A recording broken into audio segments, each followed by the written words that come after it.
بسم الله الرحمن الرحيم قل أعوذ برب الناس مالك الناس إله الناس قل أعوذ برب الفلق من شر ما خلق ومن شر غاسق إذا وقب ومن شر النفاثات في العقد ومن شر حاسد إذا حسد بسم الله الرحمن الرحيم قل أعوذ برب الناس مالك الناس إله الناس من شر الوسواس الخناس الذي يوسوس في صدور الناس من الجنة والناس بسم الله الرحمن الرحيم الحمد لله رب العالمين الرحمن الرحيم مالك يوم الدين إياك نعبد وإياك نستعين اهدنا الصراط المستقيم صراط الذين أنعمت عليهم غير المغضوب عليهم ولا الضالين آمين آمن الرسول بما أنزل إليه من ربه والمؤمنون كل آمن بالله وملائكته وكتبه ورسله لا نفرق بين أحد من رسله وقالوا سمعنا وأطعنا غفرانك ربنا وإليك المصير لا يكلف الله نفسا إلا وسعها لها ما كسبت وعليها ما اكتسبت ربنا لا تؤاخذنا إن نسينا وأخطأنا ربنا ولا تحمل علينا إصرا كما حملته على الذين من قبلنا ربنا ولا تحملنا ما لا طاقة لنا به واعف عنا واغفر لنا وارحمنا أنت مولانا فانصرنا على القوم الكافرين. Doa sendiri-sendiri sesuai dengan keinginan,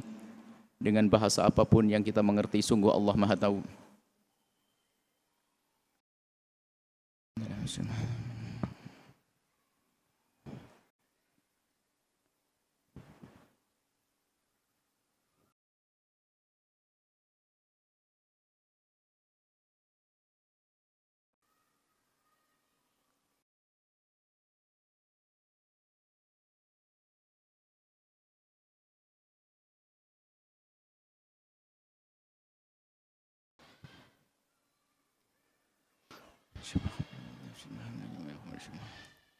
Ya Arhamar Rahimin, Ya Arhamar Rahimin, Ya Arhamar Rahimin, farrij alal muslimin.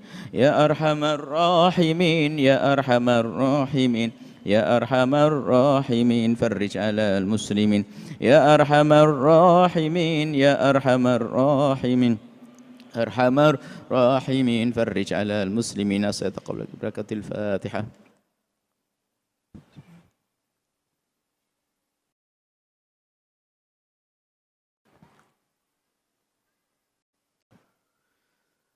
Bismillah.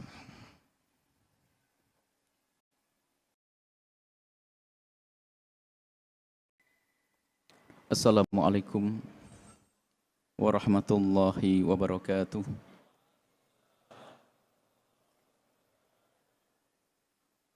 Alhamdulillah.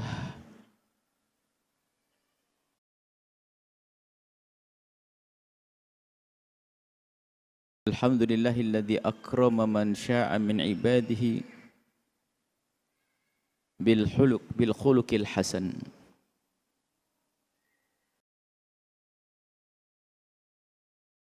Wa salatullahi wa salamu ala habibina sayyidina Muhammad ahsanin nasi khalqa wa khuluqa wa ala alihi al-mutahharin wa ashabihi at-tayyibin wa tabi'ina lahum bi ihsanin ila yaumiddin. Allahumma ya Rabbana tahhir qulubana minan nifaq minal hikdi wal kibri wal riya wal ujbi wa hubbid dunya. Ij'alna ya Rabbana minal mutahabbina fik wa minal mutajalisina fik wa minal mutazawirina fik wa minal mutabadhilina fika innaka anta ala kulli syai'in qadir. Urzuqna ya Rabbana taubata qabla al-maut wasyahadata 'inda al-maut wal jannata ba'da al-maut. Amma ba'd. Yang sangat kami cintai, kami muliakan para perindu ridho Allah, para pecinta baginda Nabi Muhammad sallallahu alaihi wasallam.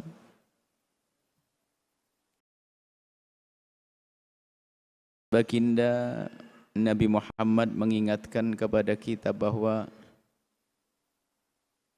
inna aktsara ma yudkhilukumul jannata al-khuluqul hasan.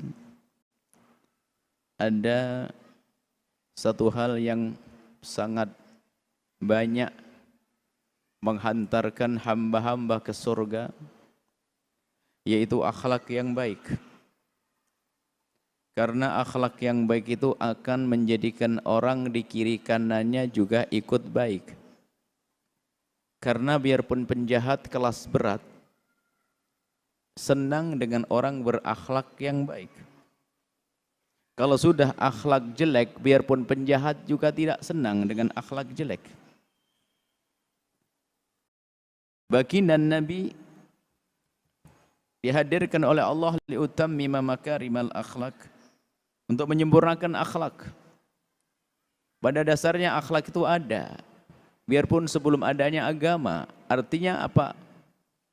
Akhlak ini kesepakatan orang berakal. Dan agama baginda Nabi Muhammad menyempurnakan. Sehingga kalau kita pergi ke negeri yang tidak beragama sekalipun, tata krama itu masih ada. Dan di dalam agama kita, akhlak itu dihubungkan dengan keimanan, bukan sekedar basa-basi sosial. Bukan sekedar kalau kamu dicubit sakit jangan nyubit orang. Tidak hanya sekedar seperti itu. Kalau rumahmu pengen jaga, perhatikan dong rumah tetangga. Kalau kamu pergi nanti tetangga pasti jaga rumahmu. Tidak sampai di situ, itu remeh banget. Bahkan tidak menarik itu. Kita berbuat pamrih itu. Bukan karena tulus. Akan tapi lihat urusan kita dengan tetangga. Baginda Nabi menyebutkan man kana yu'minu billahi, dihubungkan dengan keimanan, barang siapa yang beriman kepada Allah, falyukrim jarah, hendaknya bisa menghormati tetangganya. Urusan tetangga dihubungkan dengan keimanan. Dan begitulah di dalam Islam, akhlak-akhlak itu dihubungkan dengan keimanan. Falyukrim dhaifah dan seterusnya. Nah, maka kita harus terus belajar bagaimana membenahi akhlak kita. Cuman kalau sudah berbicara kita membenahi, itu kalimatnya sudah berubah. Itu kalimat insaf, kalimat bagus. Membenahi itu artinya apa? Kita harus menyadari bahwasanya ada yang nggak beres pada diri kita ini. Sehingga perlu dibenerin akhlak kita ini.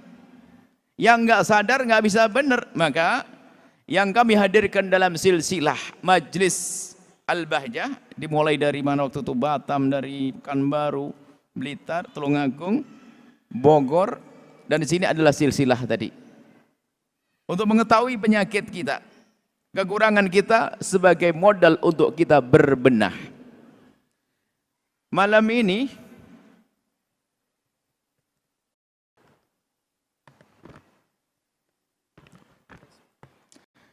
ini kita akan meraba-raba diri kita, koreksi diri. Jangan-jangan kita pelaku dosa gede tanpa kita sadari. Yaitu dosa namimah, an-namimatu, adu domba. Ancamannya dari baginda Nabi, la yadkhulul jannata qattat. Dalam riwayat la yadkhulul jannata namam, tidak masuk surga orang yang punya kebiasaan namam, mengadu domba. Ancamannya dalam Al-Quran disebut wail, neraka wailul likulli humazatil lumazah. Kerjaannya bisik-bisik untuk memindah berita agar orang benci. Yang jadi masalah itu tadi. Kita itu nggak menyadari kalau ternyata kita termasuk bagian golongan orang yang mengadu domba. Sehingga malam ini kita akan mencoba. Adu domba itu kayak apa sih? Memang gambaran yang paling sederhana adalah seperti definisi, adu domba adalah memindah omongan kepada orang, omongan orang kepada orang yang menjadikan orang itu menjadi bermusuhan. Adu domba, kejahatan berat ini. Sehingga kadang yang diadu domba adalah orang per orang, bisa saja kelompok-kelompok. Alangkah dosanya hamba-hamba yang adu domba antara Sayyidat Aisyah dengan Imam Ali waktu itu hingga terjadi perang Jamal. Adu domba, hati-hati, dosa gede. Dan orang tidak akan mengadu domba kecuali karena memang hatinya rusak. Dan dia lihai banget. Orang mengadu domba itu bajunya baju penasehat. Kalau mau ngadu domba sama orang, bahasanya bahasa nasihat. Serem tuh, parah.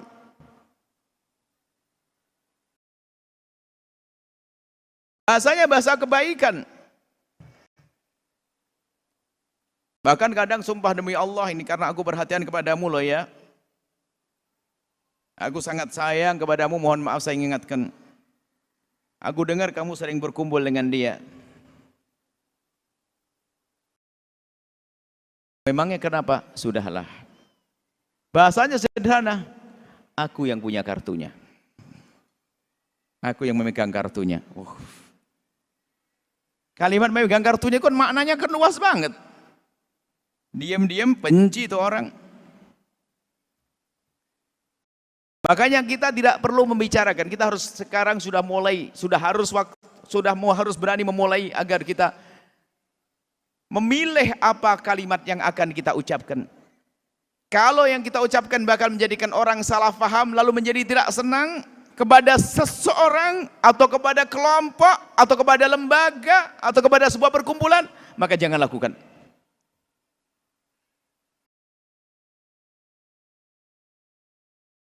Masya Allah. Pertikaian suami istri banyak karena adu domba yang dikirim. Sahabat dengan sahabat sepertinya persahabatan, cuman cara persahabatan setan. Seorang wanita mungkin telepon sahabat perempuannya. Rupanya sudah punya data, tidak tahu dari mana sumbernya. Mencari sesuatu yang tidak baik dari suami perempuan tersebut, lalu dia seolah-olah jadi pahlawan. Telepon temannya dan akan beritakan tentang suaminya. Mohon maaf ya, aku mau ngasih tahu loh ya. Ini karena saya sayang sama kamu, aku tidak mau kamu dibohongi, kamu disakiti, kamu ini. Memang kenapa? Foto suaminya. Tidak tahu foto suaminya sama? Anggap saja sama perempuan. Biarpun demikian, apakah begitu caranya nasihati orang? Apakah serta-merta laki-laki itu langsung mau dengan perempuan? Belum tentu, bisa saja duduk bersama atau macam-macam. Bahkan kalau seandainya betul laki-laki itu gak baik, tidak begitu caranya. Selesaikan dulu urusan laki-laki tanpa harus sampai kepada istrinya. Tapi ini adalah pahlawan. Ya ini bukan pahlawan sebenarnya. Syaitan yang pakai baju pahlawan itu pandai dia. Pakai bahasa nasihati, bahasa sayang. Karena aku perhatian kepada kamu, tolong dengar saya, sudahlah pokoknya percaya dengan saya lebih cinta kepada kamu. Saya tahu dia, saya tahu keluarganya, saya tahu di mana dia. Masya Allah.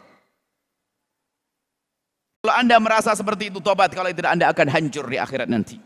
Bukan di akhirat, di dunia akan dihancurkan oleh Allah. Pengadu domba tidak akan selamat, di dunia akan dihancurkan terlebih dahulu. Jangan biasa memindah kalimat yang menjadikan orang bermusuhan. Hei hamba Allah. Banyak modelnya orang mengadu domba. Mengadu domba itu bukan berarti orang harus berantem. Menjadikan orang yang mendengar informasi dari kita menjadi tidak simpati. Bisa saja kita ngomongin ustadz, presiden juga barangkali, menteri kayak gubernur segala macam. Bahasanya tuh hebat. Dakwah bahasanya karena dia ustadz. Kita harus menegakkan kebenaran nih. Kita harus amar ma'ruf nahi mungkar nih. Sudah waktunya. Siapa lagi kalau bukan kita? Umat Nabi Muhammad. Sebentar lagi bulan Maulid Nabi. Kita harus gini. Coba lihat tuh. Coba lihat tuh. Nunjuk pemimpin mana, penguasa mana atau apa. Menanamkan kebencian. Sehingga orang yang tidak mengerti apa-apa jadi benci kepada Pak Lurahnya barangkali. Benci kepada bupatinya barangkali. Benci kepada pengurus masjidnya barangkali. Benci kepada pengurus yayasannya barangkali gara-gara omongannya tidak dijaga tadi. Tidak mengerti. Tidak tahu secara serius, secara sungguhnya. Ternyata dia memberikan kalimat yang bisa ditafsiri bermacam-macam. Hati-hati. Ini yang banyak terjadi. Insya Allah pengurus masjid ini jaga. Tapi saja al-fitnah. Tahu enggak pengurus Masjid Al-A'zam? Ada beberapa orang yang subhanallah, la ilaha illallah, la haula wala quwata illa billah. Kalimat ini kurang ajar banget, orang dengar menjadi mencari-cari siapa kiranya di la haula wala quwata ini. Siapa yang la ilaha illallah ini? Siapa lu? Penfitnah tuh halus gayanya kayak pahlawan yang ingin menyelamatkan, tapi dia menghancurkan, membuat kerusakan. Artinya bisa saja kita menanamkan kebencian seseorang kepada seseorang kepada lembaga juga bisa. Maka hati-hati ini. Banyak macamnya. Sebenarnya kita ingin jejer saja, contoh. Jangan-jangan itu adalah aku yang tanpa aku sadari. Tobat. Membicarakan sesuatu yang menjadikan orang tidak senang. Kalau memang orang itu tulus, misalnya membuat satu masjid, ada hal yang tidak tepat, yang tidak baik misalnya, kalau memang dia tulus dan punya kemampuan, dia akan masuk mencoba untuk membenahi. Dan cara membenahi pun cantik, indah. Bukan membuat suasana yang tidak nyaman, panas tempat tersebut. Itu baru benar. Dengan cara yang bijak. Bukan cerita di luar sana. Tahu enggak yang ada masjid? Masya Allah. Sudah berapa ini? Dua kali periode dia memimpin. Tidak ada perubahan. Depannya gerbang tidak pernah berubah-ubah. Nah ini dia tidak tahu yang apa di dalamnya. Mungkin dananya kurang, mungkin dipakai untuk bangunan yang lain, mungkin dipakai untuk, tidak tahu pasti, balik ngomong ini pengadu domba naik. Makanya kami tidak tertarik dengan orang yang setiap hari kerjaannya ngomongin kejelekan siapapun deh. Siapapun, termasuk mohon maaf kita tidak perlu menjelek-jelekan siapapun ya. Misalnya kalau ada tatanan di negara misalnya, ada yang tidak benar, kita berusaha untuk membenahi, tapi tidak harus kita membicarakan sesuatu yang kita tidak tahu pasti. Kita tahu pasti atau tidak? Kalaupun kita tahu, belum tentu kita tahu sebabnya. Kenapa terjadi semacam itu? Maka mari kita menyibukkan diri kita. Berbicara yang baik-baik saja deh.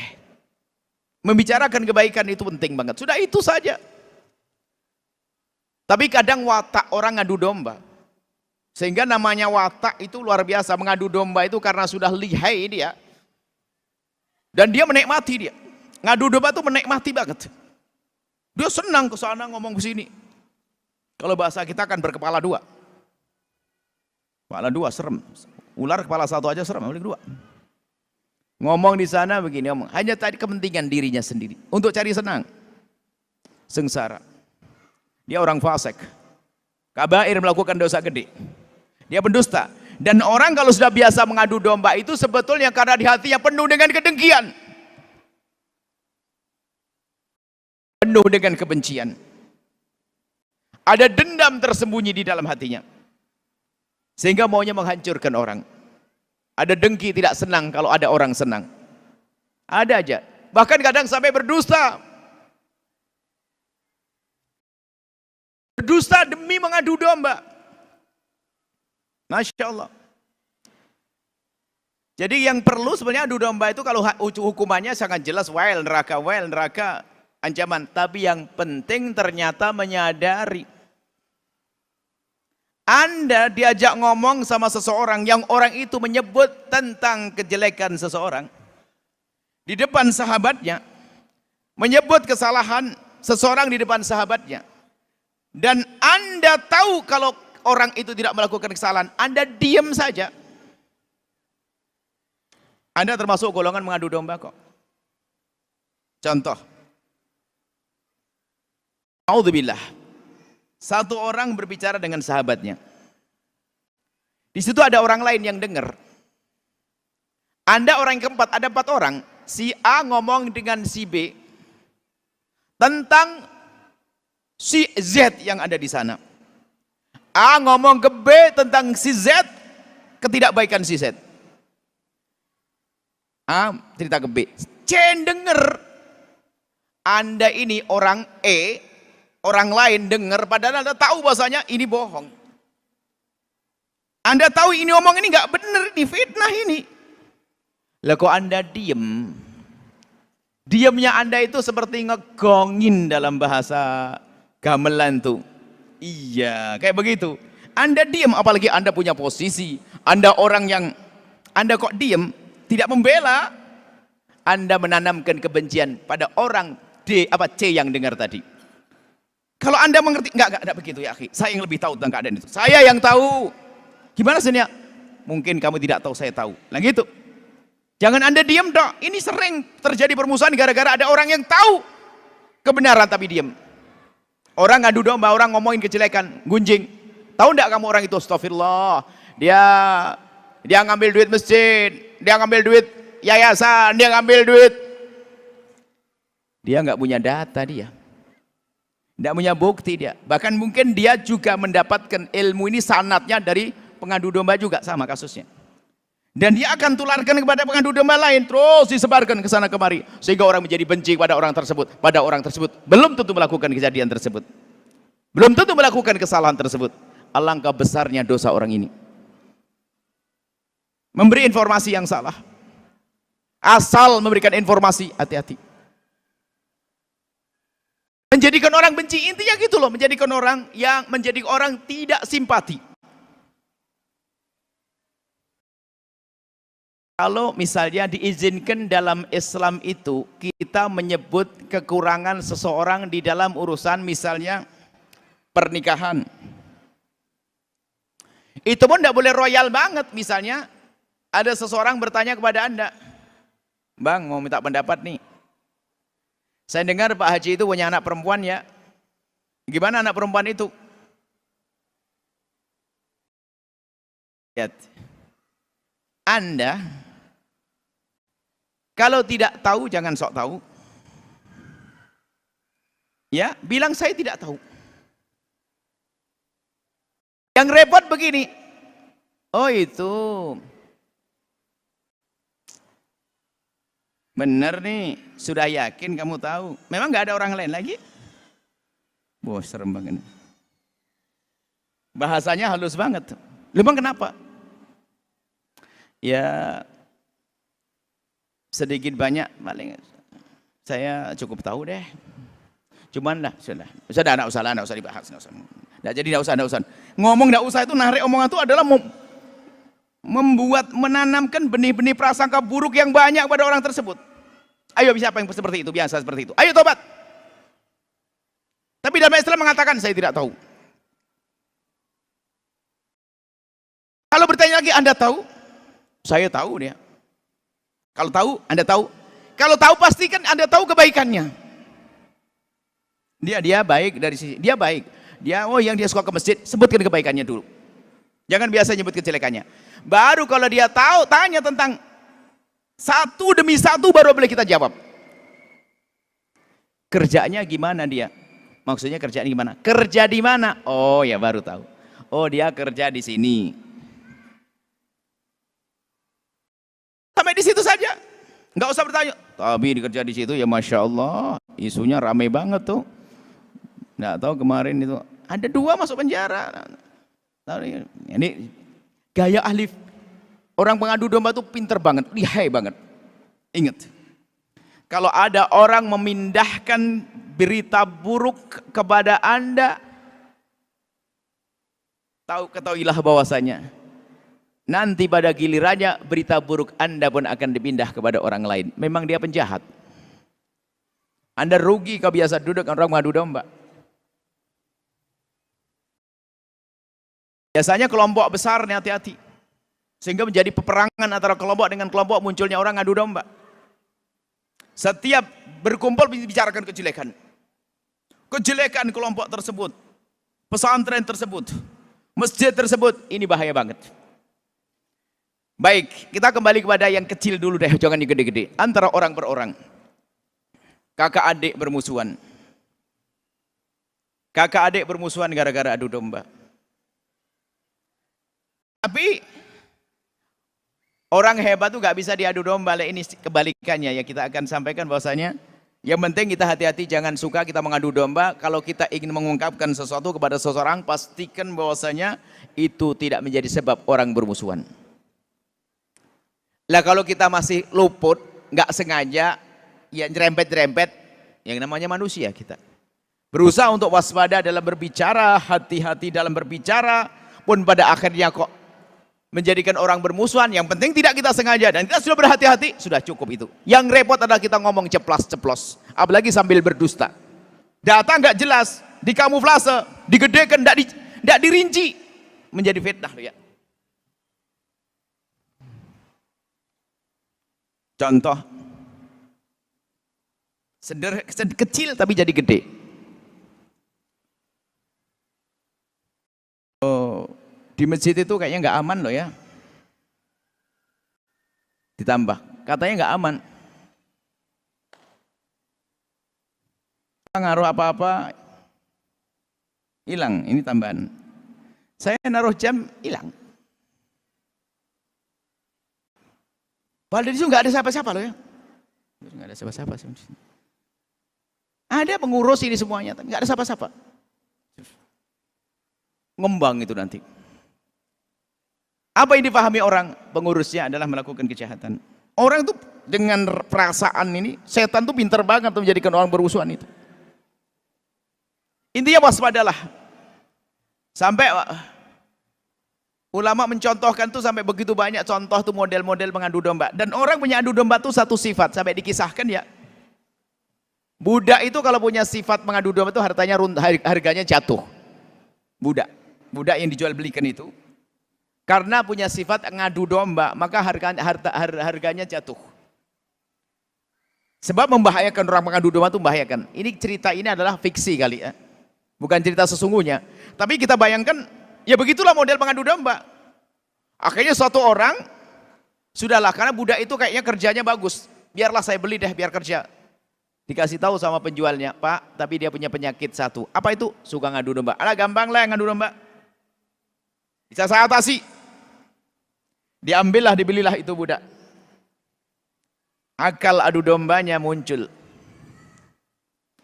Sang suami kan jenggot tebal begini. Sang istri, Masya Allah solehah. Tiba-tiba ngomong,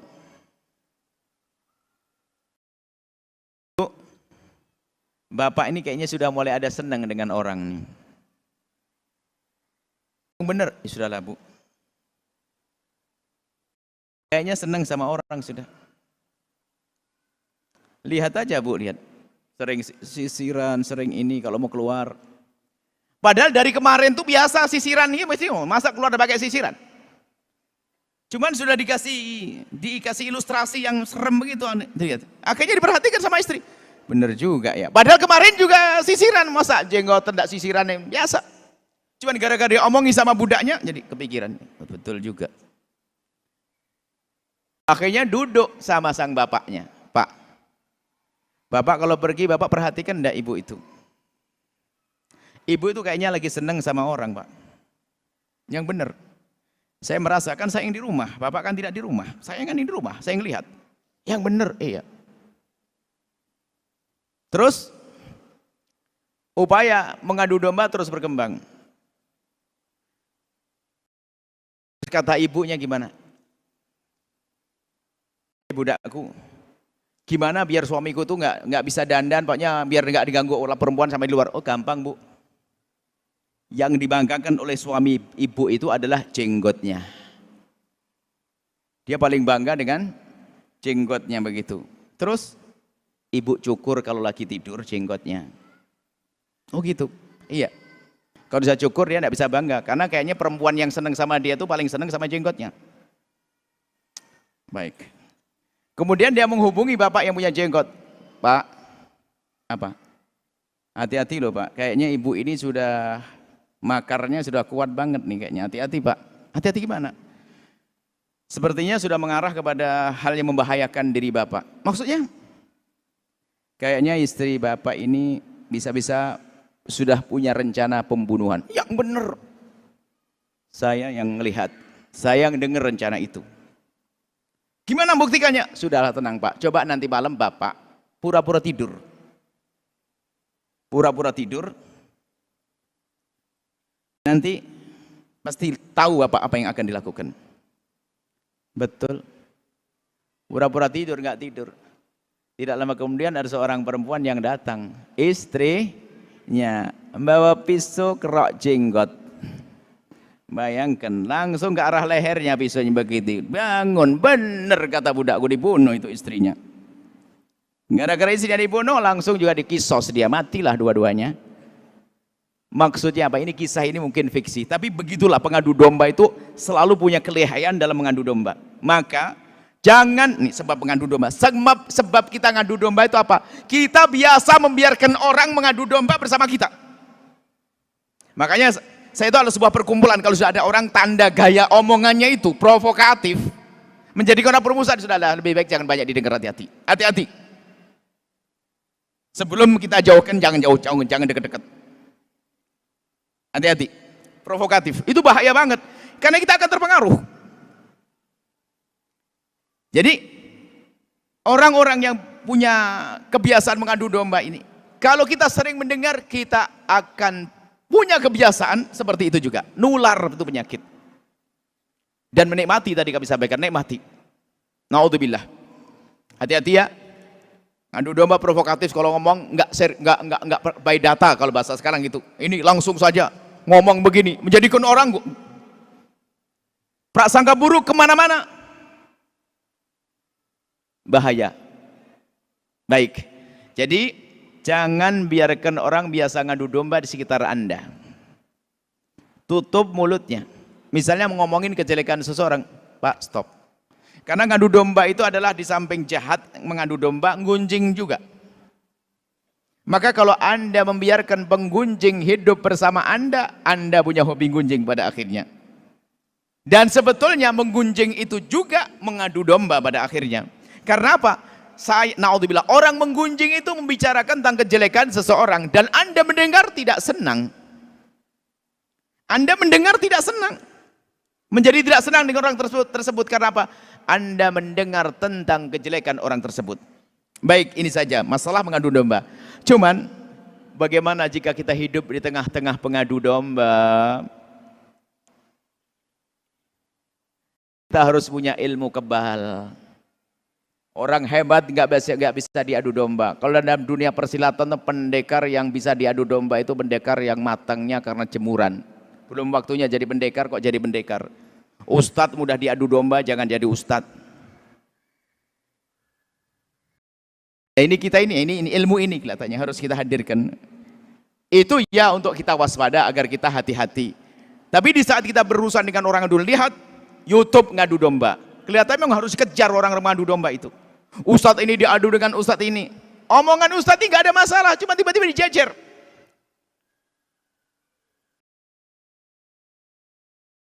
Sebetulnya saya itu mungkin dianggap jagoan bener kayaknya ya. Orang motong ceramah kami itu banyak. Buya Yahya menghabisi ini. Buya Yahya. Enggak. Padahal kalau orang lihat saya kecil begini, ala ngabisi apanya kan gitu ya. Cuma nih youtuber ini kacau ini. Buya Yahya menghantam ini, Buya Yahya melibas orang ini. Waduh, serem banget ini. Padahal kalau ketemu saya nggak akan percaya. Model pengadu domba itu. Cuman yaitu ada orang senang dengar berita begitu. Menarik ini. Wah, pengadu domba. Hati-hati. Tobat ya. Dan sekarang ini adalah pungkasan dari pembahasan ini adalah yuk kita punya ilmu kebal. Ada kisah Imam Hasan Basri. Beliau berada di majelis seperti ini. Tiba-tiba ada satu murid atau jamaah bertanya kepada Imam Hasan Basri, bukan bertanya, menyampaikan satu hal. Wahai Imam, iya kenapa Pak? Sungguh aku terkagum-kagum dengan majelismu yang penuh dengan kekhusyuan, penuh dengan ilmu, penuh dengan rohaniat luar biasa. Disanjung majelisnya Imam Hasan Basri. Dan memang majelis Imam Hasan Basri majelis yang luar biasa. Kalau hari ini mungkin majelis terbesar, tersejuk, dan terkhusyuk. Di saat Imam Hasan Basri disanjung seperti itu mengatakan Alhamdulillah. Terus, cuman sayangnya wahai Imam Hasan Basri, sayang. Orang alim tuh kalau dibilang mau mendengar kalimat begitu tuh tak pengen tahu. Sayang, maksudnya apa? Apa yang kurang gitu loh. Kalau jadi orang alim mau dikritik seneng banget, bukan marah. Lu tahu apa? Gitu enggak? Apa yang kurang? Sayangnya seneng. Apa yang kurang? Cuman sayangnya Imam, apa? Oh, senang Imam Hasan Basri. Cuman sayangnya Imam, ada di kampung sebelah sana, ada satu ustadz. Ustadz di kampung sebelah sana, kenapa kok sangat tidak senang dengan majelisnya Imam Hasan Basri? Maksudmu? Dia selalu mencaci mengolok Imam Hasan Basri. Imam Hasan Basri menduga orang tersebut akan kritisi mungkin ceramahnya kecepatan kayak Buya Yahya itu loh. Kan cepat banget ya. Ada so ibu-ibu ngeritikin kami, alhamdulillah makasih. Buya kalau ngomong jangan cepat, makan hari ini sudah mulai kalem.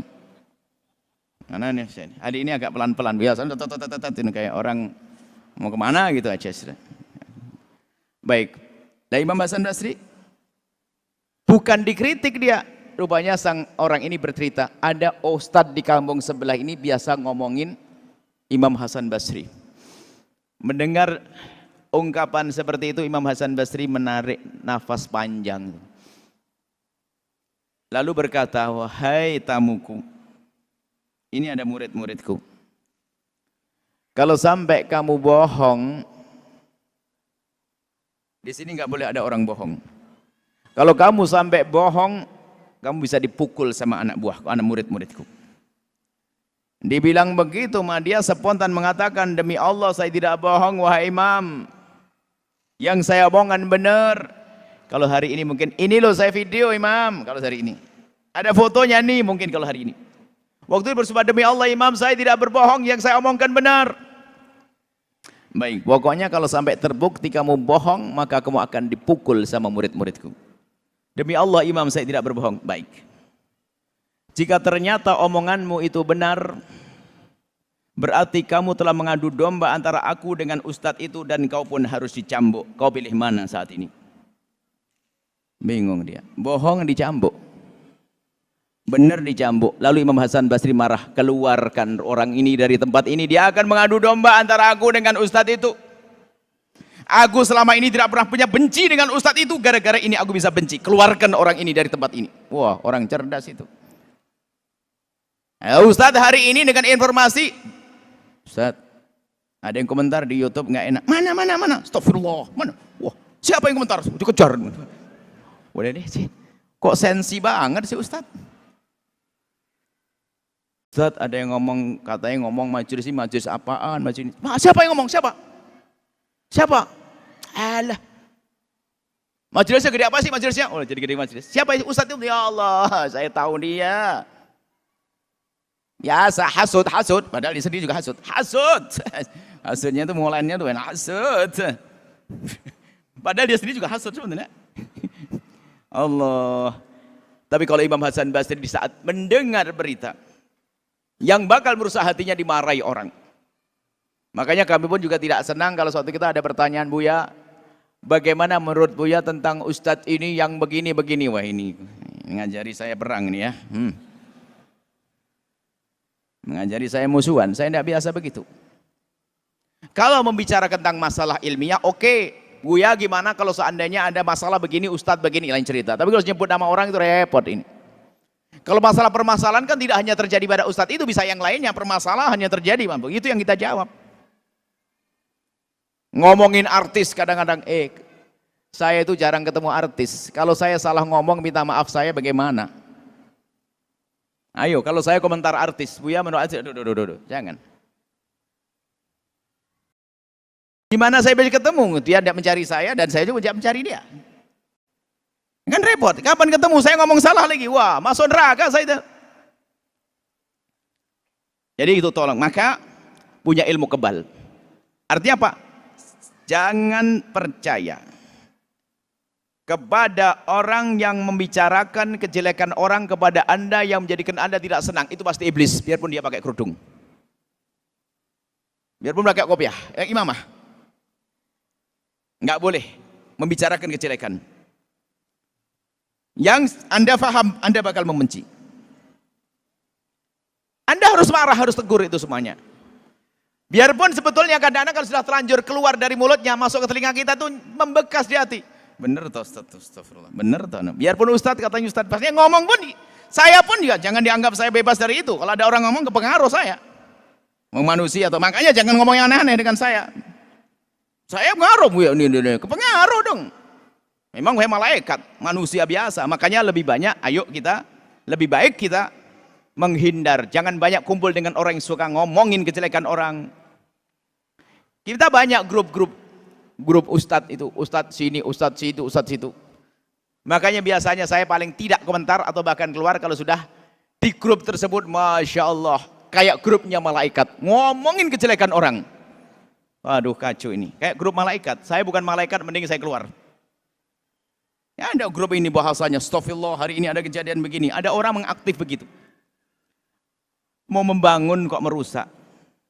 Jadi, makanya ibu-ibu lihat, harus cerdas. Kalau tiba-tiba ada yang telepon pada ibu tahu enggak suami ibu gimana? Oh, suamiku lagi di sana. Ibu yang benar. Siapa ini? Jangan macam-macam, suamiku adalah paling soleh. Benar bu, astagfirullah. Sudah, jangan macam-macam. Itu suamiku yang lebih tahu aku, bukan kamu. Benar bu, ini demi Allah saya. Jangan macam-macam. Tutup. Tapi ibu yang bodoh, di sini nggak ada bodoh. Ibu yang bodoh, ditelepon begitu langsung. Yang benar, benar. Kesini ngomongnya ke rumah aja. Tak siapin teh segala. Ini iblis diundang minum es teh bareng-bareng. Itu bahaya banget yang semacam itu. Sehingga menjadi sebab permusuhan dan sebagainya. Kalaupun kita melihat aib seseorang, kaidahnya gimana cara menyelesaikan permasalahan? Saya mungkin menemukan aibnya seorang suami. Apakah harus saya ceritakan ke istrinya? Enggak, belum tentu dong. Kita timbang-timbang dulu dong. Apakah harus tahu istrinya? Atau nasihat dulu sampai tobat? Kalau sudah tobat kan seperti orang nggak punya dosa. Ini gede dosanya. Anggapnya zina, mabuk. Oke, tahu. Zina dosa gede, mabuk juga gede. Tapi apakah kalau saya sampaikan ke istrinya bakal menyelesaikan masalah? Kenapa? Karena saya tahu dia melakukan zina. Kenapa saya tidak nasihati saja dia? Kemudian sampai dia tobat, sepanjang umur sang istri nggak pernah tahu, dan suami pun tobat. Selesai kisahnya. Sok pahlawan, tahu enggak? Astagfirullah, bu, sampean kasihan, ya Allah, sabar. Kenapa sabar? Suaminya diomongin setelah itu. Percaya lagi ibu. Makanya setan pengadu domba itu hebat, pakai kerudung, pakai kopiah, gaya ustadz di mimbar segala macam. Baik, jadi yuk kita punya ilmu kebal. Jangan gampang percaya deh. Pokoknya kalau ada orang ngomongin kejelekan seseorang, sudahlah. Jangan didengar. Kemudian, kalau Anda tidak pernah mendengar berita kejelekan seseorang, yang ada di hati Anda adalah husnudzon. Khotimah dakwah seperti itu. Contoh, tetangga masjid, dia punya 9 poin kehidupan. Mabuk iya, judi iya, pokoknya macam-macam iya. Cuman 9 jelek, 1 baik. Satunya apa?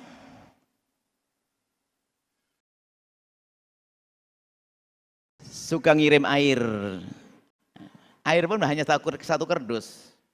Setiap majelis misalnya.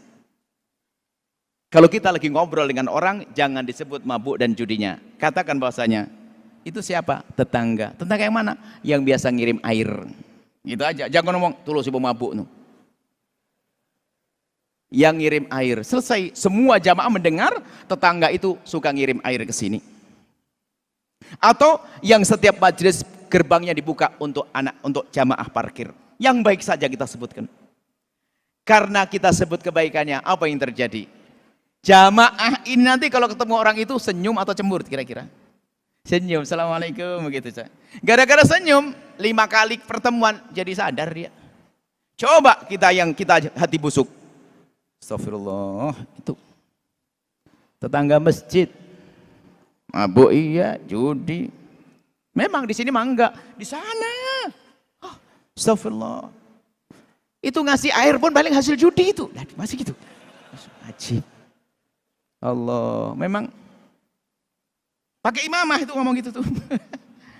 Lihat, semua orang dengar berita itu apa? Memandang dengan pandangan picik negatif. Kalau ketemu nggak senyum lagi, tambah jauh. Baik, inilah yang bisa kami sampaikan. Ketahuilah, jangan biasa mengungkapkan satu kalimat yang menjadikan orang salah faham lalu membenci, bermusuhan. Kemudian karena hari ini sudah menjadi tradisi di media sosial, adu domba, maka Setelah itu apa? Kalau begini loh, kalau sudah banyak wabah pakai masker aja deh kita gitu loh. Kita nahan diri pakai masker. Saya harus punya ilmu kebal. Apa itu? Saya harus membangun husnudzon sebanyak-banyaknya pada orang. Kalau ada berita enggak, tepis saya tidak percaya, saya enggak ini. Dan subhanallah, semakin kita tidak percaya itu enggak terwujud. Dan itu terbukti. Kalau ada orang ngomong saya itu enggak, saya enggak percaya. Saya pernah mendengar berita gini. Kadang-kadang sedih, Allah astagfirullahaladzim. Kenapa orang itu tidak enggak mungkin. Pokoknya saya enggak percaya deh. Enggak terwujud berita itu. Enggak terwujud.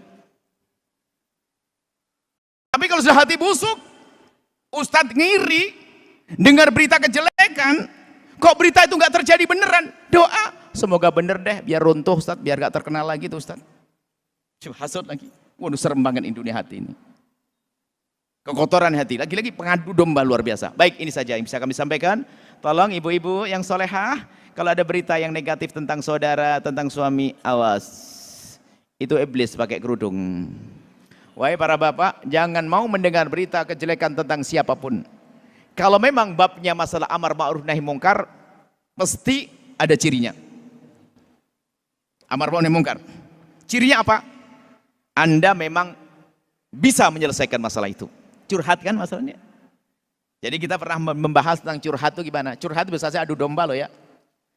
Jadi kalau ada orang mengadu kepada Anda, lalu Anda nggak mampu, berarti saya mengadu domba dan penggunjing.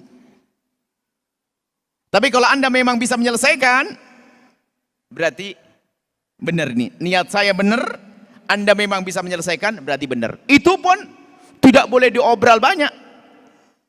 Secukupnya saja, supaya orang lain tidak mendengar. Sebab kalau sudah bocor ke yang lain tidak bisa menyelesaikan, tapi pandai ngomong. Dan na'udzubillah, ada orang itu memang ahli di dalam mencari kesalahan orang. Cakep betul di ahliannya. Terlatih, HP ketinggalan, semenit, cek. Dia bukanya di mana sudah tahu. Dan dia suruh ngafal ayat Al-Quran, 2 ayat nggak hafal-hafal. Tapi kalau cuma ngafalin kejelekan orang tuh hafal semuanya. Langsung, namanya ini. Emang nasib buruk dia.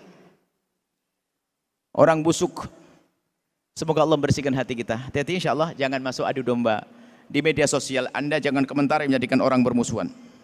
Saya tidak bangga kalau orang nyanjung saya. Di YouTube kami, kalau ada orang nyanjung kami tapi nyaci ustaz lain, saya tidak suka. Hapus saja orang kayak begitu tuh. Menyanjung, Masya Allah, Buya Yahya begini ini, tidak seperti. Tidak seperti Anda, ada tambahannya ini. Sudah baik tapi saya tidak bangga. Tidak usah nyanjung-nyanjung deh.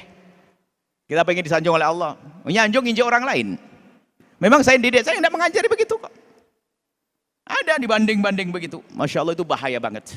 Baik, inilah majelis kita malam ini adalah majelis agar kita terjauh daripada penyakit adu domba an-namimah. Ancamannya wailun likulli humazatil lumazah. La yadkhul jannata qattat. An-namam tidak masuk surga. Masya Allah, serem sekali. Belum lagi akibatnya adalah permusuhan yang banyak. Sebanyak kejahatan terjadi, kita mendapatkan dosa-dosa tersebut. Na'udzubillah min dzalik. Ini saja. Wallahu a'lam bissawab. Syukran jazilan kami haturkan kepada guru mulia Buya Yahya yang telah memberikan nasihat serta ilmunya kepada kita semua, dan semoga ilmu yang didapatkan untuk kita semua bermanfaat dan dapat kita amalkan dalam kehidupan sehari-hari. Amin amin ya rabbal alamin. Baik, untuk selanjutnya masuki sesi tanya jawab. Kami beri kesempatan kepada jamaah bapak-bapak 1, jamaah ibu-ibu 1, dengan masing-masing 1 orang 1 pertanyaan. Kami mulai dari bapak-bapak.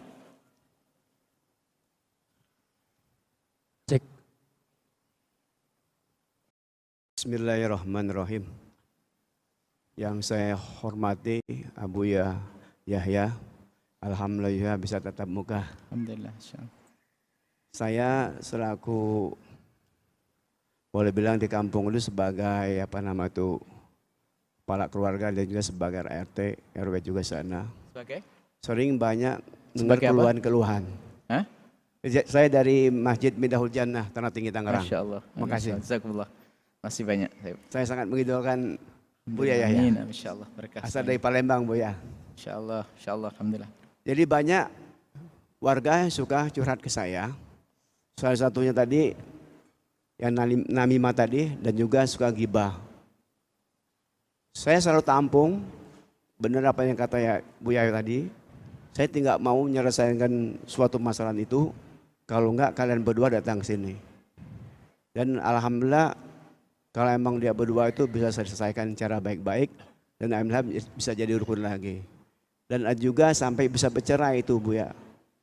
Karena tadi yang Bu ya bilang tadi, karena mereka nggak punya ilmu kebal tadi. Kira-kira solusinya yang bisa Bu ya berikan kepada kami di sini Bu ya. Jadi selain dengan ilmu kebal tadi, apakah kita tidak perlu mendengar curhat-curhatan orang sedangkan kita emang dibutuhkan di situ Bu ya. Itu saja Bang Kali Bu ya. Terima kasih.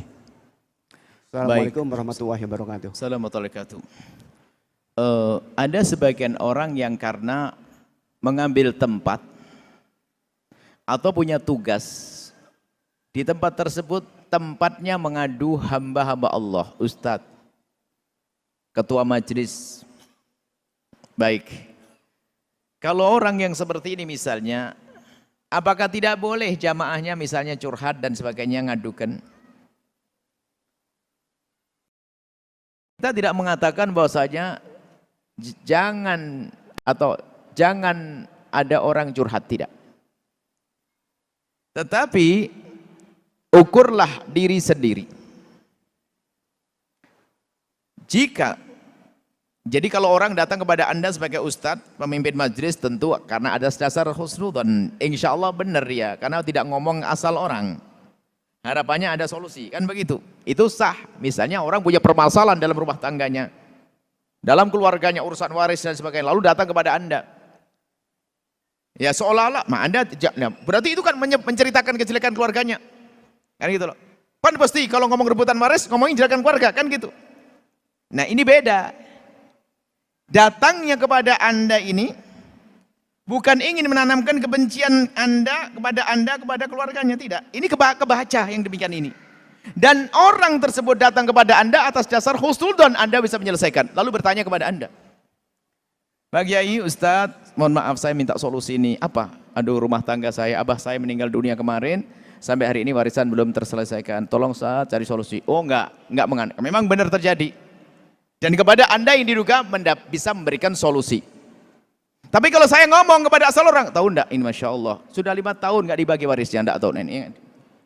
Tapi Anda, nah kemudian bagi Anda, kalau Anda memang mampu menyelesaikan, punya ilmu, Anda bisa menyelesaikan. Kalau Anda tidak bisa menyelesaikan, Anda jangan menyelesaikan, tapi hantarkan orang ini kepada orang yang menurut Anda bisa menyelesaikan. Karena ini perlu diselesaikan masalah ini. Nah, jadi jangan sampai sudah nggak mampu tapi dia sok tahu, kan bisa kacau nanti urusan agama. Nah, atau mengadu kepada Anda yang tidak ada urusan dengan Anda stop. Misalnya Anda bukan ustadz, masih lumayan karena orang husnudzonnya ada. Anda yang bukan ustadz misalnya, tiba-tiba ada orang curhat masalah rumah tangganya tentang ada urusan dengan agama, Anda langsung stop dari awal. Ya ukhti, aduh kayaknya bukan bagian saya. Dan Anda amanah tidak boleh cerita ke siapapun, pada suami pun nggak boleh, pada istri nggak boleh. Saya banyak orang curhat, tapi nggak akan saya ceritakan pada istri saya. Nggak ada boleh saya ceritakan. Curhat serius ya, punya masalah, nggak bisa menyelesaikan, ngadu ke kita, spesial, nggak akan saya ceritakan kepada istri. Amanat. Baru saya ini pengadu domba nanti kalau saya cerita pada istri, tahu enggak dia? Menggunjing dan saya jadi pengadu domba. Anda datang tulus, sayanya nggak bener. Andanya kalau cerita bahasa istri, Anda nggak bener gitu. Anda simpen. Kalau Anda memang tidak mampu, Anda minta izin. Mau saya sambungkan dengan Ustadz? Oke. Begitu. Jadi sebetulnya masalah ini orang itu punya niat benar atau tidak itu akan kebaca. Mudah. Tapi kalau datang kepada Anda asal tahu enggak Ustadz? Masya Allah. Bukan niat pengen curhat, menyelesaikan masalah. Ustadz, Masya Allah itu loh gimana itu? Warisnya nggak beres-beres tuh. Ini. Nah ini sedang ngadu domba itu. Gayanya suka ngomongin kejelekan orang seperti itu. Jadi jika Anda memang mampu menyelesaikan, Anda jawab. Kalau tidak, Anda punya koneksi, hantarkan kepada orang yang bisa menyelesaikannya. Maka Anda bukan termasuk golongan orang yang mengadu domba atau nerima aduan atau pengadu dombaan. Bukan orang itu ngadu domba kepada Anda. Karena Anda dianggap orang bisa menyelesaikan masalah. Dan memang untuk menjadi ustadz itu berat sekali. Ustadz tuh nyimpen ribuan rahasia. Makanya Ustadz tuh bisa saja stres. Makanya jangan salahin kalau Ustadz gampang marah-marah. Sebenarnya depresi halus ya itu. Saya nyimpen ribuan permasalahan, harus simpan, harus selesaikan. Rahasia tentang aib, rahasia ini, rahasia itu. Dan kalau dia jebol neraka tuh, kita pengen masuk surga nggak ada masalah gitu loh, Masya. Makanya Ustadz nasihatnya baik-baik aja ya, no. Jangan ribut biar saya nggak punya masalah lagi. Tapi ada aja besok masalah ini, masalah ini, masalah ini, belum selesai. Baik, insya Allah. Resiko jadi Ustadz. Tapi kalau anda benar pangkatnya tinggi di hadapan Allah, insya Allah. Ini saja, Allah alam bisawab. Syukran Buya atas jawabannya. Baik, untuk selanjutnya untuk ibu-ibu.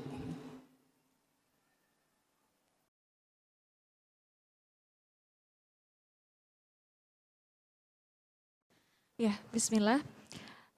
Terima kasih atas kesempatannya. Mohon izin tanya Bu ya. Kalau misalnya seandainya ada orang yang mengadu domba diri kita, kemudian kita tahu kalau orang itu ngadu domba kita. Nah, dari itu berdampak yang kurang baik gitu ya. Lalu sikap kita jadi ikut kebawa gitu dengan jadi nggak terima kalau kita diadu domba, misalnya seperti itu. Jadi apakah diri kita ini termasuk golongan yang mengadu domba juga atau bagaimana Bu ya? Terima kasih penjelasannya. Baik, ada orang mengadu domba keluarga kita, ya kan? Kita ngerti bahasanya orang itu merusak keluarga kita. Sehingga saya jadi marah kepada orang yang ngadu domba. Begitu kan? Saya marah dengan yang ngadu domba. Atau begitu? Betul. Apakah saya ini termasuk golongan orang ngadu domba? Betul kalau Anda nyebarkan juga ke orang lain nanti. Tapi kalau Anda tidak senang kepada dia itu dalam irama karena Anda sebagai manusia, Anda tidak senang, maksudnya apa? Anda berlatih dengan saudara-saudara untuk tidak mempercayai omongannya. Selesai. Tapi Anda harus, tanpa harus Anda ngobrol omongan tentang dia. Berarti Anda diadu, ternyata Anda pun juga mengadu. Kan begitu kalau Anda cerita ke orang. Jadi cukuplah, kalau memang dia mengadu domba keluarga Anda, cukupkan pastikan Anda harus lebih akrab dengan keluarga. Akhirnya apa? Kita semuanya sepakat ya ikhwani, ukhti semuanya. Kalau ada berita dari dia, harus diwaspadai. Karena sudah terbukti gini ya. Tapi ingat, jangan rame-rame ntar. Nah, kalau kita ngobrol ke orang lain lagi, berarti ngadu domba. Karena bisa saja, ingat, bisa saja orang mengadu domba dia tidak sadar atau tidak sengaja. Itu loh. Tapi yang jelas, kita harus tahu bahwa saya mengadu domba dosa gede agar kita tidak masuk di dalamnya. Kalau ternyata kita, kadang-kadang masih loh, omongan yang kita sampaikan kadang tanpa sengaja menjadikan orang bermusuhan. Wong kita manusia kok, dengan kelemahan kita. Kadang omongan itu sudah kita jaga pun masih kadang-kadang kepleset lesan kita, bisa saja. Makanya kita pun juga tidak perlu mengekspos tentang seorang pengadu domba. Enggak perlu. Kenapa? Bisa saja dia adalah bukan karena dengan kesengajaan. Kalau memang terbukti dia pengadu domba, cukup waspada di antara kita saja. Mengadu domba. Atau kita memang, kalau media jelas. Media kan jelas, karena dia di media terang-terangan dong ngadu dombanya. Maka kalau ingin jelaskan ya sah-sah saja bahwasanya media ini telah terbukti bahwasanya telah berdosa dalam hal ini. Kita menjelaskan barang tahdzir, memberitahu orang lain agar tidak terjerumus, itu adalah sah. Makanya nanti ada bab kapan orang boleh menggunjing, ngomongin kejelekan orang, dan kapan orang boleh mengadu. Kalau caranya benar nggak ada dombanya nanti. Ngadu yang benar nggak ada dombanya. Ngadu domba itu ngadu nggak benar. Ngadu misalnya ada sebuah permasalahan. Di sini ada, masya Allah, saya melihat mondar-mandir orang kayaknya setiap masuk aneh. Setiap masuk aneh. Setiap dia masuk ada kehilangan. Setiap dia masuk kehilangan. Termasuk kehilangan. Nah, di saat kita menemukan semacam itu, kita sah dong ngadu kepada orang yang ngerti, security atau polisi. Pak, tolong mohon maaf ini antara saya dengan Bapak. Sering kehilangan diri, saya melihat orang ini. Nah, ini sah yang demikian ini. Tidak termasuk golongan ngadu domba. Karena apa? Kita ingin menyelesaikan masalah dan ada tanda-tandanya. Dan bukan diobral. Belum terbukti kita ngobrol, dia mencuri, dia ini menfitnah dan ngadu domba. Seperti itu, masya Allah. Hati-hati insya Allah. Baik, jadi Anda harus dong tidak setuju dengan orang tersebut, tapi ingat, kaidah lagi, nggak ada perlunya kita menanamkan kebencian kepada siapapun. Kalaupun pengadu domba, yuk kita doakan dengan doa yang baik, itu saja. Bukan ngajari kebencian, nggak boleh kita benci. Doa, orang ngadu domba kita, membuat kita bermasalah, membuat kita kecelaka, maksudnya jahat dengan kita, tetap kita sebagai orang yang menang, kita mendoakan mereka dengan doa-doa kebaikan. Allah alam bisawab. Syukron jasilan kami haturkan kepada guru mulia yang telah memberikan nasihatnya. Ada satu pertanyaan dari sosial media. Assalamualaikum warahmatullahi wabarakatuh, Buya. Assalamualaikum warahmatullahi wabarakatuh. Allahumma shalli ala Sayyidina Muhammad wa ala ali Sayyidina Muhammad. Buya, izin bertanya sekaligus minta nasihat untuk kami selaku orang tua dan khususnya anak-anak remaja putri tentang bahayanya pacaran. Karena 2 pekan yang lalu ada berita heboh di Semarang di mana ada perempuan yang dimutilasi jadi 11 potongan oleh pacarnya dikarenakan cekcok saat dikontrakan. Syukron Buya dan minta doanya untuk kami semua. Wassalamualaikum warahmatullahi wabarakatuh.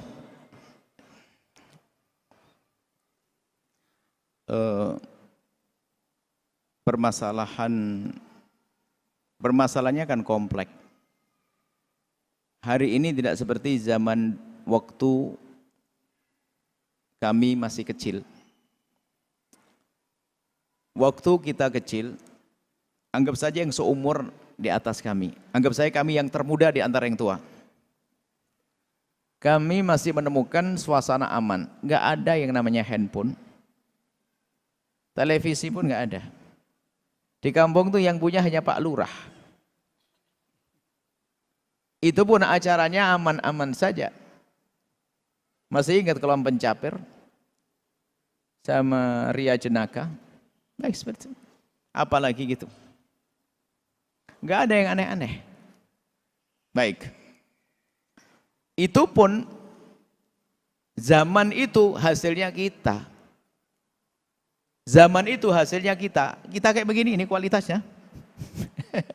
Lah terus zaman kita ini yang macam-macam bisa masuk kocek anak-anak kita.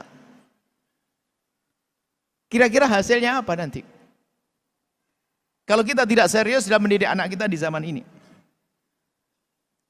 Nah, membangun kedekatan penting banget kepada anak-anak. Sebelum mereka dekat kepada yang salah. Maka sudah waktunya kita semakin akrab dengan keluarga, dengan anak-anak. Biarpun Anda sibuk kerja seperti apapun, ketahuilah bahwasanya pastikan Anda bisa dekat dengan anak-anak. Ini yang membatasi mereka untuk liar di dalam bersahabat. Nah, di saat mereka bersahabat liar, yaitu tadi, bisa menaudil terpesona dengan lawan jenis tanpa kriteria sehingga pacaran sampai pacarnya salah pun sampai dihabisi macam-macam, dizinai, diobat segala macam. Zaman ini harus begitu kita. Orang tua harus betul-betul menjadi sahabat buat anak-anaknya. Sudahlah, dengar ini sudah. Kalau Anda belum bisa, Anda belajar menjadi sahabat. Anda sering diskusi. Sehingga sahabat dengan sahabat itu rahasianya dibongkar semuanya loh ya. Sahabat dengan sahabat itu semua yang disembunyikan diungkapkan, cerita sering curhat. Kalau seandainya sahabat anak Anda adalah Anda, lihat, mungkin dia mulai, ini loh pembahasannya di sini. Mulai ada rasa senang dengan lawan jenis akan mengungkapkan kepada Anda. Sekarang itu dengan teman, itu mulai senang saja ngomong, tahu enggak kamu siapa? Itu si yang ganteng itu, rumahnya mana itu? Yang bener, kamu bisa nyalamin enggak? Mulai macam-macam. Lihat sahabat. Kalau anak Anda menjadi sahabat anak-anak Anda, apa yang ada di rasa di hatinya akan diungkapkan. Dan itu kami temukan di sebagian ibu-ibu.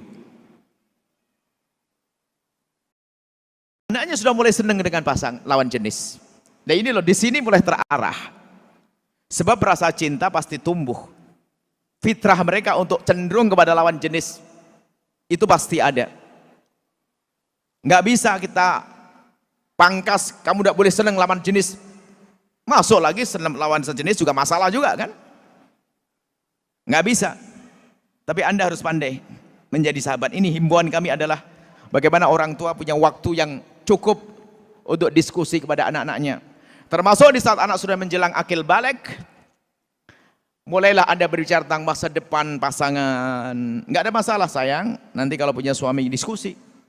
Jadi ini akan terbuka, nggak akan terperosok kalau dia mulai senang. Nah, di saat sang anak mulai mengadu, ada senang dengan lawan jenis, jadilah orang bijak. Jangan langsung bilang, nggak boleh, nggak, masih sekolah. Ibu-ibu dipercaya malah marah-marah. Sayang, buka pintu selebar-lebarnya. Umi tidak akan melarang apapun asalkan memang betul orang itu. Siapa dia? Sayang? Boleh. Ya penting dia begini, dia baik sama ibunya, dia begini. Pasang kriteria yang cukup di otak anak kita. Kalau nggak masuk kriteria tuh jauh sendiri. Aduh, paling Umi nggak seneng dia. Sebelum dia jatuh cinta, lah ibunya nggak tahu ngobrol tentang masa depan, tentang kriteria di pasangan di hadapan anaknya. Terlanjur seneng. Kalau seneng itu kan buta, nggak pakai kriteria. Ditanya, nak, ya nak, kenapa kok kamu seneng dia? Apanya yang bikin kamu seneng? Nggak tahu, mak. Bingung kan? Banyak perempuan seperti itu. Laki-laki lebih banyak lagi. Ada buta. Jadi ini mungkin nasihat para orang tua. Sebab kalau bahasanya begini, di saat sudah terjadi banjir, nggak bisa kita membuat bendungan. Bisanya kita membuat aliran-aliran. Hari ini banjir kita. Orang dulu diam-diam anaknya selamat. Hari ini sudah, kalau Anda tidak ngomongin masalah itu, dia ngomongin sama temannya yang salah. Nah, Anda harus bijak betul dalam hal ini. Ini kayaknya harus ada pendidikan khusus ini, ada kursus khusus ini bagaimana menghantarkan anak-anak, khususnya di anak sudah mulai tamat SD. Hati-hati, tamat SD masa pubertas. Yang sangat mudah ke bawah, karena apa? Waktu itu adalah dia sudah mulai berbeda. Bukan sebagai anak lagi, sudah ada mulai kecenderungan dengan lawan jenis. Kemudian apa? Usia yang sensitif. Rasa kritis belum ada. Yang ada hanya kagum kepada apa yang dilihat. Wah, ganteng, anaknya orang kaya, ramah, itu gampang terpesona. Di anak-anak semacam itu. Belum lagi naudzubillah, tiba-tiba dicekoi oleh kawannya dengan tontonan urusan syahwat. Nggak peduli lagi dia. Dia menampilkan syahwat, tidak berpikir tentang masa depan. Ini yang terjadi. Jadi tolong menjadi kawan, sahabat sang anak sebisa mungkin. Kalau Anda belum bisa mulai belajar saat ini, diajak diskusi, ngobrol, keterbukaan. Dan di saat mereka terbuka, tolong jangan langsung Anda tegur. Kalaupun itu melakukan kesalahan, pelan-pelan menyelesaikan masalah. Kemudian setelah itu, sebab-sebab kerusakan hari ini Anda harus waspada. Mohon maaf, media sosial, handphone dan sebagainya. Hari ini kalau Anda melarang putra-putri Anda nonton televisi, kayaknya sudah nggak mungkin. Main internet nggak mungkin. Lagi-lagi tadi, di saat terjadi banjir bandang bukan waktunya membuat bendungan, tapi buatlah aliran-aliran air. Maksudnya begini, Anda harus siap menemani putri Anda untuk nge-browsing internet. Sayang mau kemana untuk internet? Ada jamnya. Mau ke internet? Oke sayang, boleh. Ada jamnya. Ibunya nemeni di sampingnya. Sambil baca Quran dan sebagainya. Temani. Ketahuilah, duduknya seorang ibu nemeni anaknya nge-browsing internet itu bisa jauh lebih bagus daripada sholat yang banyak. Karena apa? Ini menjaga akhlak mereka. Dan kalau memberikan handphone pun hendaknya pakai aturan sebelum terlanjur. Dari kecil mulai pengen handphone. Sayang pengen handphone, oke. Saya belajar dari orang kafir, seorang non muslim perempuan mencatat. Begitu bahayanya handphone. Maka jika engkau ingin berikan handphone kepada anakmu, paling tidak harus punya 10 syarat berikut ini. 1. Handphone ini adalah milikku, anakku sayang, bukan milikmu. 1. Ini aku pinjami saja. 1. Yang kedua, handphone ini tidak boleh pakai PIN. Yang ketiga, sampai di rumah handphone bebas, siapa saja boleh buka. Yang keempat, ada catatan. Ajib, ini orang Islam kadang latah banget ini, nggak pernah mikir-mikir. Orang kafir mikir begitu. Sehingga sang orang tua nyantai sampai di rumah, handphone anaknya sama. Ibunya sahabatnya buka gampang. Baik, terlalu panjang jawabannya insya Allah. Karena memang problem ini, soalnya itu topik khusus insya Allah nanti dibahas gimana sih kita nangani solusi anak-anak kita permasalahan. Hari ini bahaya banget. Baik, seperti itu. Jadi handphone, kalau melarang, kalau anak kita di luar susah, alasannya sekarang untuk apa? Sekolah apa istilahnya, sekolah pakai itu? Daring segala macam, pakai ini, apa itu, macam-macam. Mau alasan nggak boleh. Alasannya, kalau bodoh jangan salin Oma, gitu itu. Baik, jadi kita harus pandai-pandai urusan itu, harus ada tata cara penggunaan handphone, alat elektronik dan sebagainya. Maka jadi orang tua jangan malas, nemeni saja nggak mau katanya. Nemeni browsing internet, temeni supaya tidak kemana-mana. Ibadah itu. Ibadah itu, baik, itu diantaranya. Kemudian setelah itu pemahaman tentang masalah pacaran itu sebenarnya bisa dipangkas dengan keterbukaan seorang tua masalah yang halal pernikahan. Gini sayangku, ini jawaban terakhir ini. Sayang, harapan abi sama umi, ayah sama ibu, ayah bunda, kamu sukses dengan. Ke depan pokoknya gini, kapan kamu pengen menikah sayang? Kalau nikah, abah umi akan buka pintu lebar selebar-lebarnya. Gitu loh. Tapi kalau sudah melanggar pacaran dan sebagainya, aduh murka. Karena apa? Takut kepleset sayang ya. Tetap, itu sebelum dia pacaran. Lihat, dia mau pacaran, ngapain saya pacaran? Mending saya nikah, wong ibu saya ngizini kok. Biarpun kalau kita kasih ajang jembar, belum tentu masuk pernikahan. Wong nikah tuh gak gampang kok. Cuman kadang orang tua tuh gak ngasih gambaran solusi. Pokoknya kalau kamu nikah kapan saja saya izin karena oke. Di saat dia minta nikah betul, oke nak, nikah nggak punya larang, nggak api larang, nggak apa. Cuman kamu harus punya persiapan. Calonmu mana, sayang? Ayo harus ya benar. Kemudian sekolahmu gimana? Gini. Kadang-kadang di situ ada diskusi karena terbuka orang tuanya, dia mundur halus sebelum waktunya. Karena merasa ini belum waktunya. Itu kadang orang tua masalah, nggak boleh pokoknya selesaikan kuliahnya dulu. Apaan nikah? Enggak. Akhirnya naudzubillah bukan saja pacaran, dia berzina. Akhirnya betul dapat gelar sarjana ekonomi plus berzina. Ibunya yang ikut dosa. Membiarkan anaknya. Makanya juga jangan persulit urusan pernikahan. Itu saja insya Allah. Semoga Allah menjaga anak-anak kita semuanya. Di hari yang repot ini. Di hari yang betul-betul mengerikan ini. Wallahu a'lam bishawab. Syukron jazilan atas jawabannya. Cukup Buya. Baik, bismillah. Banyak topik-topik yang kita harus bahas secara khusus. Anak-anakku yang muda-muda jangan takut, waduh Buya ngelarang HP ya. Jadi wadah, jangan dengar, akhirnya ubinya bilang, mama jangan dengar ceramah Buya Yahya, paling nanti salah. Enggak sayang, Buya ngajari kamu buka internet untuk melihat YouTube Al-Bahjah TV. Nah gitu ya, bukan dilarang tapi diarahkan. Kalau seandainya merasa dilarang lalu dia dengar, lebih bagus merasa dilarang, sehingga dia menjaga diri. Itu ya anak-anakku semuanya, jaga dirimu, jaga hatimu, jaga perilakumu insyaallah. Baik, bismillah, ada program Sambung Hati, yaitu sambung hati dengan Al-Bahjah dengan memberikan barang bekas yang ada di rumahnya. Kalau Anda punya sesuatu yang tidak Anda gunakan di rumah Anda bisa menelpon, nanti akan dijemput barang bekas, infak barang bekas. Dan jangan Anda meremehkan. Sebab apa? Dari situlah nanti akan menjadi besar kebaikan Anda. Karena sebetulnya yang diambilkan hatinya. Kalau Anda sudah mengirim barang bekas sekalipun, sebetulnya yang Anda kirim adalah hati Anda. Maka jangan ragu. Kenapa harus barang bekas? Karena sepertinya barang bekas adalah sesuatu yang tidak bakal membekas di hati. Maksudnya nggak repot ngeluarkannya. Tapi kalau tidak bekas kadang-kadang masih berat. Jadi kalau barang bekas saja nggak mau, yang nggak bekas bakal repot. Kita mulai dari bekas dulu. Yakin nanti setelah barang bekas nggak mungkin barang bekas. Rezekinya semakin banyak kok. Nah, info langsung kalau pengen dijemput rumah bekas apa saja deh.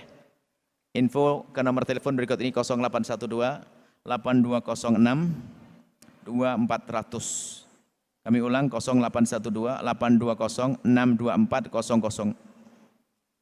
Alamat Pondok Al-Bahjah Fadzul Falah, Tangerang, Komplek Duta Bintaro, Ubud 2, RT 001, RW 012, Kelurahan Kunciran ini.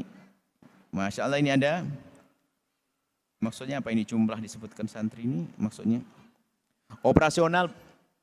Jadi operasional pondok pesantren yang ada di Kuningan, di Kunciran atau di Tangerang. Karena Tangerang ada beberapa tempat, ada di Kunciran, ada di Panongan. Yang ingin berderma ikut andil dalam memuliakan para santri, langsung aja, ini nomor rekeningnya berikut ini, BSI nomor rekening 75122222058 atas nama Ihsan Al-Bahjah Tangerang. Kemudian infak pembangunan dakwah, ada infak pembangunan ke Bank Syariah Indonesia nomor rekening 75122211305 atas nama infak Al-Bahjah Tangerang. Wakaf pembangunan, kita juga lagi membangun di Kunciran sana. Pembangunan langsung saja yang ingin berderma, bismillah, ke nomor rekening BSI 751444388 atas nama pembangunan Al-Bahjah Tangerang. Informasi konfirmasi ke 081111103577. Kemudian juga kami himbau kepada siapapun, hendaknya sudah harus mempunyai, kalau di rumah ada televisi, sudah waktunya kita mempunyai Al-Bahjah TV, karena disitulah nanti 24 jam diputar, insya Allah aman buat anak kita. Bagi yang belum punya televisi, nggak usah beli biarpun Al-Bahjah TV. Takut nanti tambah kenal yang enggak. Yani yang nggak punya TV, alhamdulillah karuan. Nggak usah punya TV, hadir pengajian saja kalau ngaji. Baik, kami hanya menghimbau untuk merubah Al-Bahjah TV bagi yang sudah punya channel-channel televisi di rumahnya.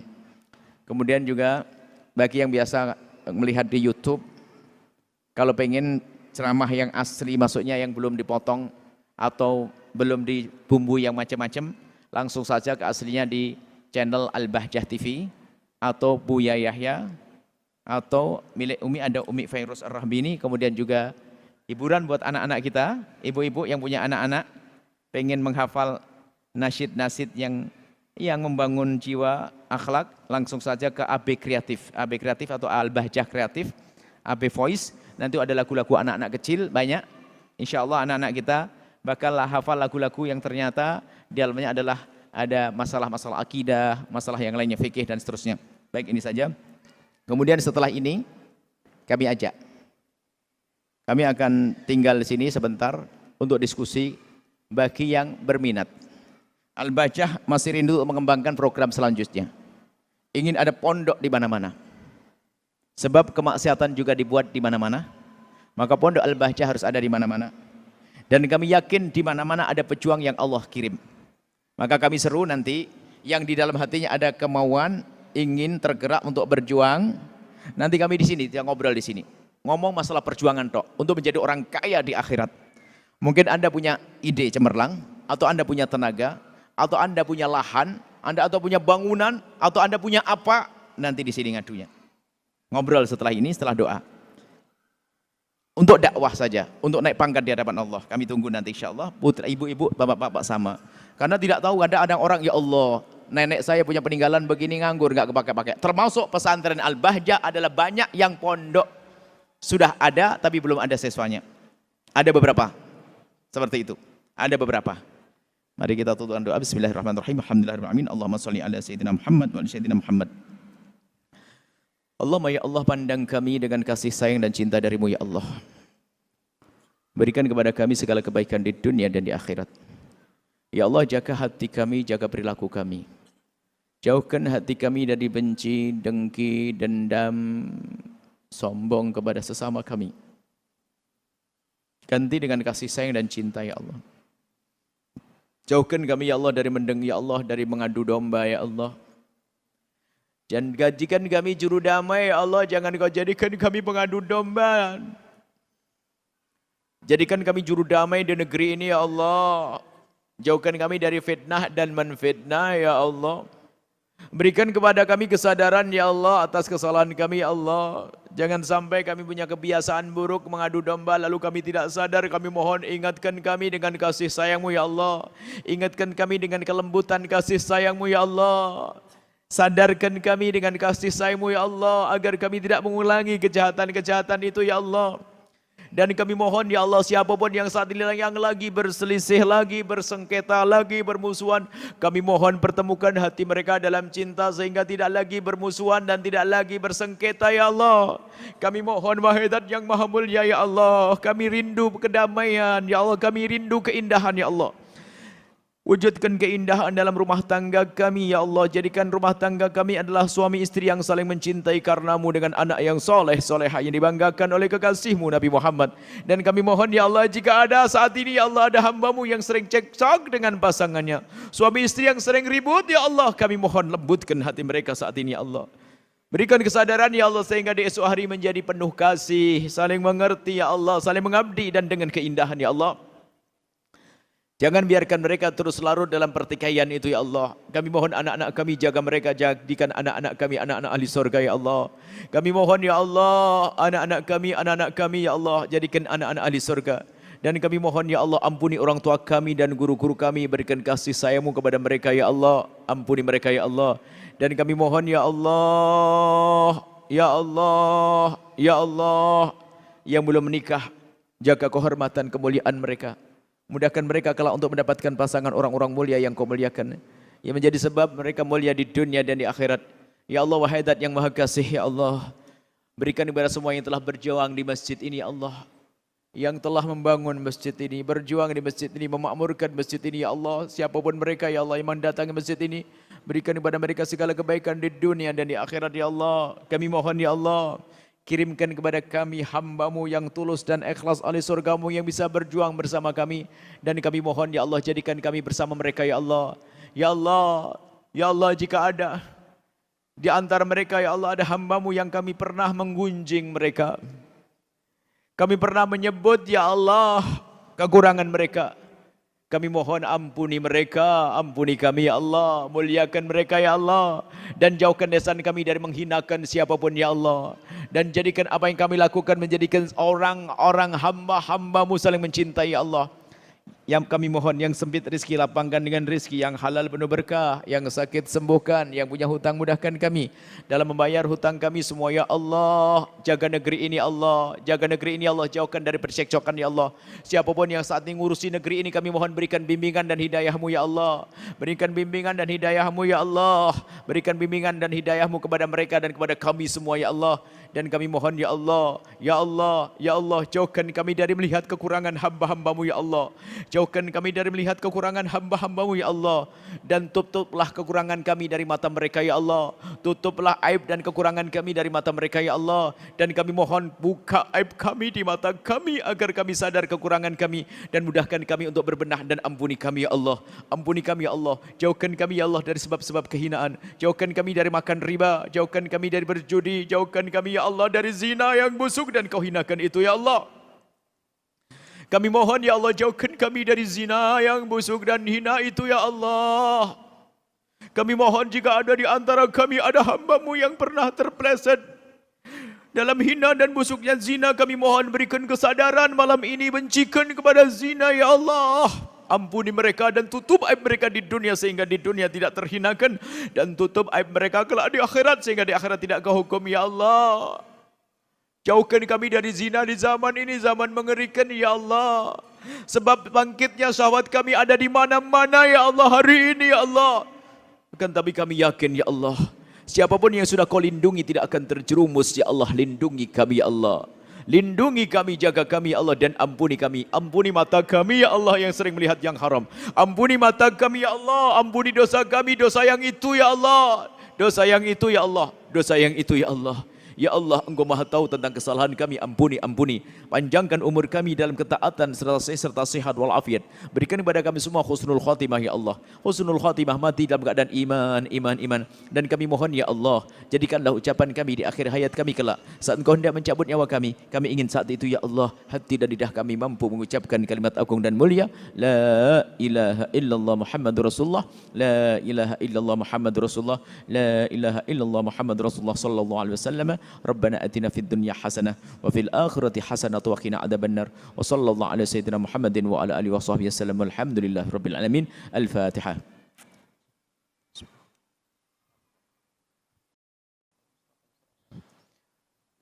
Terima kasih, mohon maaf dan mohon doa selalu. Wabillahi taufiq wal hidayah. Assalamualaikum warahmatullahi wabarakatuh. Waalaikumsalam warahmatullahi wabarakatuh.